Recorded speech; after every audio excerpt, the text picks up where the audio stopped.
bal waxaad iiga warataa dhinaca xasaabaha rag badan oo ka baqaa jira mukhtaaro marka xasaabaha ama muddo hore soo bilow ama muddo dambe bilow rag badan oo aad u cabsadaa jira oo dhalinyaro ah bal waxaan weydiinayaa qofkaad hore isku taqaanayn ama hore aad macnaha wax badan iskugu fahansanadayn macnaha hadduu calafka isku kiin soo celiya ama calafka isku kiin keliya waxaan ku weydiinayaa markaasi waxay ka kalsooni badan tahay miya qof oo macnaha markaas aad isbaranaysaan maadaama qofka hore isku taqaana miyay ka kalsooni badan tahay mise waa isku mid hadda baranaysay taas qof aad hadda isbarateen iyo qof aad hore u taqaanay laba waxa weeye oo hore usoo sheekaysan jirteen wax kala duwan weeye qofkan hore isu taqaaneen usoo sheekaysan jirteen dad waxaa jira 4 sano 3 sano 2 sano sanad wada socday oo inay isguursadaan inta ku heshiiyey aan is carfan soo moogid horta aad weyn calafka ayaa wax walba ka weyn saacadaad maaragtay aad calafka ilaahay kuugu talagalo oo qoro unbay wax walba dhacahayaan marka calafkanaga annaga hadduu ahaa horeyna waa u sheekaysan jirnay kadibna ilaahay baa isku hayay soo ceshay saacaddan unbaa qornayd waqtigaas inuu dhacaa qornayd soo wax fahamtay maaha laakiin runtii waxa waaye gabar aad qaali u ah social mediaha dadku way ogyihiin inta cayday iyo inta wax u qortay runtii qof walba uu ogyahay gabar afgaaban inay tahay soo wax fahamtay maaha adiga gabar dhaqankii laga rabay bay ku taagantahay najmu waa tahay marka mukhtaar su-aasheeda ugu muhiimsan watan marka aan ku weydiinaa maasha allah dumaasho sharfeena intaasoo saacadood waxaan u fadhina oon falanqaynayna waa ayada aan halkan soo saarnay caawan ayadana inta ay ku jiri ayaaba ka weyneyd wax walbaba marka bal waxay jiri waxaa ka mid ahaa xataa oo aniga aad iga yaabiyey su-aal kale inaan weydiiye xataa ma damcin macnaha waa isku dhawaatay bal hadduu ku yidhaahdo noloshii aan hore usoo samaystay oo dhan maba xasuustaba wax walba mukhtaar baa iga dhaqay asaan iga muhiimsan maanta xataa kuwaan soo samaystay oo aan nolosha soo wadaagnay asaan ka doortay asaana iga muhiimsan asaanan number 1 iya weligeena asaan ku agdhamaysana qofku markuu ku yidhaahdo laakiin waxaan u baahanay ducadiina iyo ducada ilaahay intaas aan weydiisanayo allah intaasay tiri intaas qofku markuu yidhahdana de waa qof aad dareemi karto inuu waddo kale oo dadka aan kaa dhexgala ilkacaas najmu markay horta runtii saa lahayd runtii horta dadkii maqlay kolley inay way duubanayaan laakiin dad yar baa saarnaa meesha najmo inay ereygaa tiri runtii dadka ku qus qaadanaya oo macnaha nolosha lamaanaha raba inay soo dhex galaan baan hal su'aala faraya rag iyo dumar baa noqdeen najmo maadaama ay caawa halkaa ka tiri wax walba oo nololan soo maray nolosha aan hadda ku jira iga qayb badan anna sidoo kale aan idhi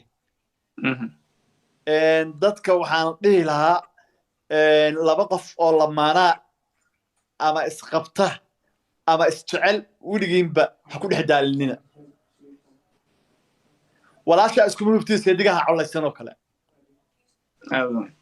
wado waa kaaga baxay walaal waata marka su'aasheeda ugu muhiimsanayd aan ugu talagalay hal mid aan rabo inaan ku weydiiyo mukhtaar mararka qaar waxaad la kulantaa inta kale adaaba iskaga filan ba oo macnaha inta badan iskaga filan laakiin mararka qaar waxaad la kulantaa attack kaaga imaada ama falcelin kaaga timaada baraha bulshada marka su'aal waxaan rabaa inaan ku weydiiyo adiga waxaad ka dhalatay ummadda Soomaaliyeed nin Soomaaliyeed aad tahay aabba Soomaaliyeed aad tahay nin waxaad tahay mar wax ka dhacin laakiin qofka wanaag kasta uu soo samayn jiray iyo wax walba uu soo samayn jiray haddii uu mar uu qalad ku dhaco waxaasoo dhan dadka uma muuqanayn laakiin qaladkaa u muuqdo laakiin falilah alxamdu adu waad ka falcelisay raalgelinaad bixisay wixii waxaad tiri war alaga raali noqdo laakiin waxaan ku weydiinayaa su'aalan dadku qalad yana noo arkin markaan ka hadalno quraanka ayaa lagu sheegay qabiilka oo wax ceeba maaha waa wax in la isku aqoonsado aad ay muhiim u tahay laakiin waxa dhibaatada waxay tahay qabyaaladda markii si xun loo adeegsado laakiin qabiilka waa wax la isku aqoonsado oo aad u wanaagsan marka su'aashan mukhtaar aan u qabo noocaadka muhiimku ah waxaad ka dhalatay mukhtaar dal Soomaaliyeed abo inaad salaamu calaykum وعليكم السلام ورحمة الله وبركاته مالي مقلبو annagoo ku maqalnaa aadan ku maqalnaa caawa hambalyadii mukhtaar iyo najma waa tahay hal su'aal oo positive ah leedahay iyo hambalyada اوكي ان هدان aan macnaha aan hore u gudagalo horta aad baan kuu salaamay inaa soo qabdan dhowr maraan kugu soo celiyay waa inaan macnaha aan soo qabsan oo ku faraxsanahay waan salaamay walaalkay muxuu ahay marna dumaashigay walaashayna jamiidana sidoo kale guurkiina aad baan ugu faraxnay waxaan leeyahay hambalyo isku waara ku Ilaahay subxaanahu wa ta'ala mar walba khayr dhaxdooda dhigo run ahaantii hadana si khaas ah markuu yiri macnaha muqtaar dumaashigay gabadha ma taqaan reer marka waay ma sha Allah waa farxad kale ii tahay haday ka timid gabadha ma taqaan reer marka ay tahay cambihi mooski ma taqaan ma sha Allah babaygi waraad baan ku salaamay dumaash waan ku soo dhaweynaa boqortooyo guursatay aad baan ku salaam adna dal boqortooyo tahay de laba dal boqortooyo is guurso aad baa idin salaamay waxaan leenahay kun koob jeer hambalyo anagoo dhan oo ma taqaan gabdho badan meeshaan aan joogno waxaan leenahay hambalyo isku waara kuwii ma taqaan mar walba farxad dhaxdooda Ilaahay dhaxay Allah idin ka dhigo aad baan idin salaamay dhamaantiin waa maasantahay jazakumullahu khayran fartuun Ilaahay ajri iyo xasanada ka siiyo waana ku salaamaya adigana dumaash haya boo sidoo kale haya aan salaamaya aadan kaaga qaadanaa tahay masha Allah waan soo qaban doonaa idinka sidaas oo kale Janice Nison doona aad ma santiin tahay mukhtaar marka mid arba inuu ku weydiiyo مقلسة ها سبعان واتها سؤال شاني هذه مهم يقول مختار واتها معناها وحرب دتك إن أدو عديسيد مختار أو أدو ورنتيد أو سي مهم أولي بأدو ورنتيد وحرب بالواحد إيجو ورنتا إلى هاي قرآن كيسو كشيء قبيلك إن لسكوا قنصدو هذه مركو حنكو يدينا وحيتين waxaad ka dhalatay beel aad u weyn oo la yiraahdo daarood marka laga soo tago waxaad ka dhalatay beesha la yiraahdo sade ama marraxaan si dadku u yaqaanaan ayaad ka dhalatay bal waxaan ku weydiinayaa mukhtaar weli ma aaminsan tahay ama ma isweydiisay hal maalin inaad beesha daarood ama beesha marraxaan aad dib u soo jiiday oo ah in macnaha qaladka qofka bini'aadanka uu gali karaa raalgaran waad ka bixisay laakiin mar walba oo lagu ataaggaraynayo ama adiga la rabo in muraayadaada laga dhigto macnaha waxaa la yiraahdaa inaad qalad u soo jeeday marka maxaad uga jawaabi lahayd arrinkaas oo kaleeto mise qofka adoo aaminsan inuu qalad ka dhici karo raalgelin uu ka bixi karo wixiina uu ka bixiyo uu sameeyey hal marna ayna ahayd dib dambena aan loo arkin laakiin maalin walba baraha bulshada qaladaad intaas ka badan oo ka dhaco isla markaasina indhaheena aan ku aragno kuwa aad u fara badan marka dadkana inta badan isha macallin waa marka taas oo kale su'aashaas oo kale hadii aad ka jawaabi karto maxay tahay waxaad uga jawaab ilkaas horta walaalkay baa tahay runtii dad badan waan dhageysanayaan runtii aniga magaalaan deganahay dadka magaalada ila degan runtii dad daawanaya xataa live-keena way ku jiraan qof walba wuxuu yahay waa la yaqaanaa qof walbana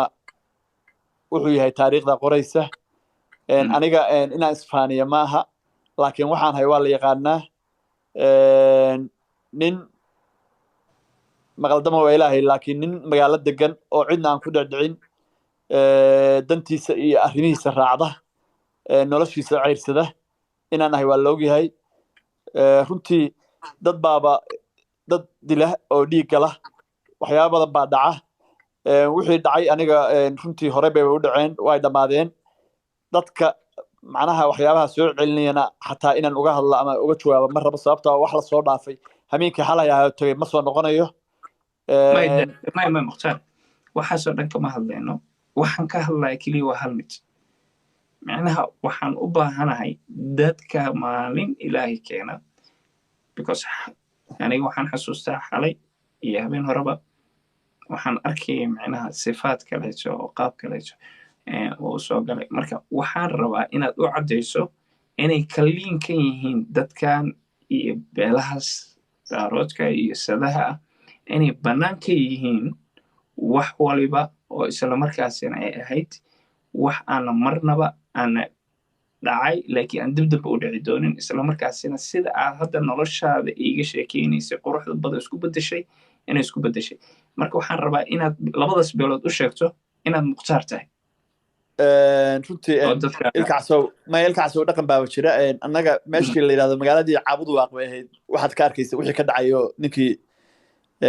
gabadha loo xirxiray aad arkaysay annagu dhaqan uma lihin waxyaabaan dhaqan u lahayn baa jira beesha sida haddaan nahay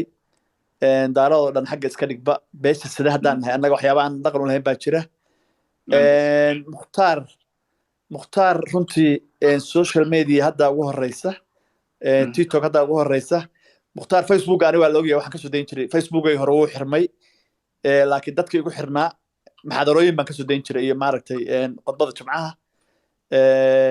qof shantiisa waqti tukada shiikh baan ahaa waa maaragtay maxaadarooyin baan jeediyaa ma dhahayo laakiin qof shantiisa waqti ku xiran oo ilaah yaqaana oo af gaaban oo cidna aan caayin afkiisana laga ammaan helo ayaa nahay runtii wax walbana waxa weeye noloshu sidaydii hore ayay ku soo noqotay ilaah baana mahadda iska leh waana ku salaamayaa walaalkay ummadda aadan kaaga mahadcelinaya si wanaagsan aad u jawaabtay maasha allah inay dhaqan dad leeyihiin isla markaasina weliba aad u weyn oo aad u facweyn ummaddaasina aadan kaaga mahadcelinayaa bal waxaan fiirinayaa insha allah dad badan oo xurmad aan u hayno ayaa joogo maasha allah marka dadkaas aan hal iyo laba siinayaa intooda isla markaasina waxaan fiirinayaa aad u weyn aan u fiirinayaa siday usoo kala horreeyeen insha allah waa tahay hal su-aalan ku ogolaa walaal maasha allah halkaas su-aalii hambalyadaada gudbiso insha allah si sharaf lana hambalyadaada ku gudbiso soo dhowo walaal daryeelo queen waan dhawahay horta waa idin salaamay Celia mal fiican yahay marka horena mukhtaar waan salaamay caruuska asaga iyo xaajiitiisa najmanalka waxaan leeyahay mukhtaar cadde iyo najmanalka isku waara cimri dheer iyo caafimaad badan ma fahanteen amiin waxaan leeyahay nolosha idinma xumayso horta labadii qof oo la iskugu talagalay baabatiinba ma fahanteen ee wax yar waa iska soo daadeen maahane maasha allah waa mahadsantahay haddana waqti badan baa idin haray farxadiina sii wata wallahi horta aadan ugu farxay mukhtaarna waa wiil afkaaban 100% najmana waa gabar afkaaban xataa waxaan arkaa najma qoraalo loo qoraayo xataa qofka uma jawaabto maasha allah wallahi gabar horta tii la dhahay hadda kuugu dhacdo mukhtaaro maasha allah marka quraankiinan akhrista dadkan waxa waxba u bixina Soomaali Maryooleel iska dhaaqaar inta badan laakiin oo idin taageersan mogt inta idin taageersana idin ka badan ما شاء الله aad baad ma santeen aad jazaakum allah khayran ay hanbali idin leeyahay alla ya barak waatahay qofka aan soo qabanno insha allah hanbaliyadaas kaliya sidaas u qurux badan ha gudbisto insha allah intaas ayaan ogolahay maadaama ay ahaayeen laba qof oo nolosheeda ayaga ku midoobay isla markaasina si sharaf leh ugu midoobay maasha allah waxaan eegi doonaa qofka xiga maasha allah waatahay insha allah nagu sharaf markaan ku soo qabanno kaliya waxaad gudbisataa adoo aad u mahadsan waxaad gudbisataa maasha allah soo dhowo walaal VIP عجيب oo ku salaamaysan hambaliyadaada ku soco iyo positive kaaga insha allah walaal macaan maasha allah okay waxaan u hambaliyanayaa sade iyo dhammaan asxaabta ku daawanaysa iyo faniskiisa inkastoo waxa weeye aan ku tufay hadda ka hor baan ku tufay laakiin anyway go ahead waxaa leeyahay allah kaaga dhigo subxaanahu wa tacaala qofkii aad ku liibaani lahayd dadkana ma garanaysaa ibna aadmigana ma garanaysaa yani negativity-gooda iska badan iyo waxa weeye dhibaato sheegooda iska badan marka wal ayada lajino waa ku salaamay daraawishtu waa kaa qaada waa ku salaamaya ha insha allah hambaliyo cabaar kadib hadda shaqada shiftigan xidhayaa waan ku soo noqonayaa insha allah tacaala haddii jaanisku ii saamaxo waxaan ku leeyahay waad ku liibaanaysaa hadda ka horna waxaan jeclaan lahaa inaan 2-3 idhaahdo laakiin fursadu ma saamaxayso ninba hadda ka hor waxaa la yidhaha abiyaha habaaro ku yidhi gabadhaada koobaad alla tii ku dhibi lahayd ha kaaga dhigo odaygii waa ka xanaaqay wiilkii kadib adigu mudduu soo laabtay gabar fiican buu ninkii helay markuu aabihii weydiiyeyna wuxuu ku yidhi niyo hebelo maxaa saa ii tiri oo tii hore iga habaartay tan aad igu dacayn weyday wuxuu yidhi tii hore hadday ku fiicnaan lahayd oo ku wanaagsanaan lahayd waxaa laga yaabaa buu yidhi ma garanaysaa inaad ku ciyaari lahayd marka dee waxaa jira waxyaala aad u malaynaysid inay kuu fiican yihiin oo khayr kugu jiro laakiinse adiga shar ku ah marka sidii kabtan aad iyo aad baan kuu salaamayaa waana kugu tufay intaasoo qof walaalaheenana wayna daawanayaanoo dhowr jeer baan kugu tufay waana ku canaantay xaqna kugu leeyahay in adeerkaana waanahay canaanta xaq waa kugu leeyahay hambalya insha allah oo idin salaamaya aad baan ku salaamaya waa tahay mukhtaaro waqtigaagii inta ugu badneyd dadkana dhex jaalaan oga dhigaynay waana siinaynaa weli waa ku dhex jirnaa bal maxaad nagula dardaarmi lahayd runtii aniga horta waa kasii dhacayaa dabkana waa iga dhacayaa jaajarkiina waa laigu haystaa kaygiina waa ila jooga waa tahay dadka waxaan leeyahay noloshu waa guurka hala guursado dhalinyaradu aysa baqin hees waxaa jirtay heestii ahayd tala aad gorfaysaa geed lala tagaa geesi iyo hanad baa lagu guursadaa tala aad gorfaysaa geed lala tagaa marka guurkayaan laga baqin waxaa loo baahan yahay wax walba wadno weeye ninka ragga ah inuu wadnihiisu dee inta badan oo bir yahay waa muhiim ood ku dadaashaan guurka hala guursadan leeyahay asxaabtan daawanayso dhan waan salaamaya ilka casow adigana waa ku salaamaya maadaama barnaamijka aad daadihinayso intii noo hambalyaysay iyo intii wax walba soo qortay waxaan leenahay dhammaantiin cafi alla iyo masaabax dadku markay guursadaan runtii guurkayga aad baan ugu faraxsanahay runtii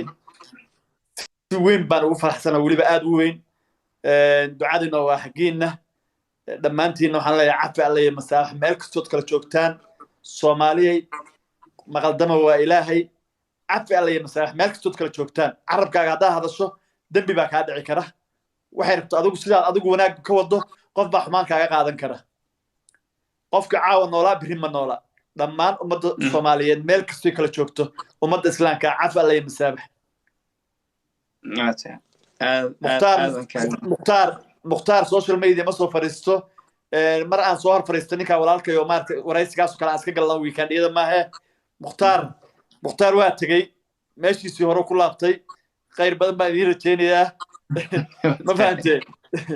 aadan kaaga mahadcelinaa horta maasha allah barnaamijka adiga marshida najma aad martida ku eedeen caawa isla markaasina wax badan oo dadka in badan ay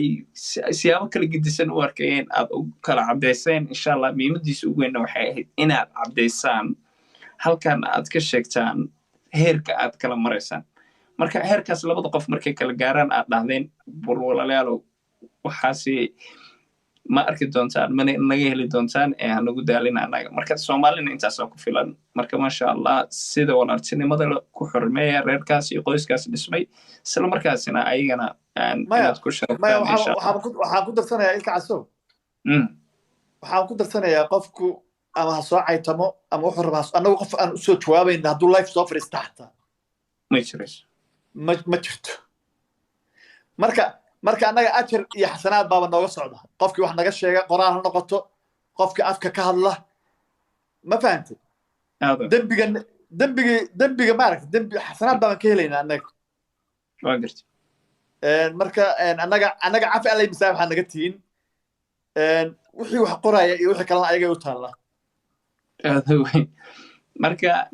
waxaana taagantaha hadda wixii wax qoraya iyo wixii kale jaba war xataa wixii life noo soo fariista annaga oo annaga na qabsado aniga oo ilaahay abuurtay ma jiro qof aan uga jawaabayno ilaahay abuurtay ma jiro waxaan leenahay annaga halkaas ajar baa nooga socda ma fahanta maasha allah marka dhammaantu waan salaamaya uga damayaa taleefonku uga damayaa anigana waxaan ku macsalaamaynayaa maasha allah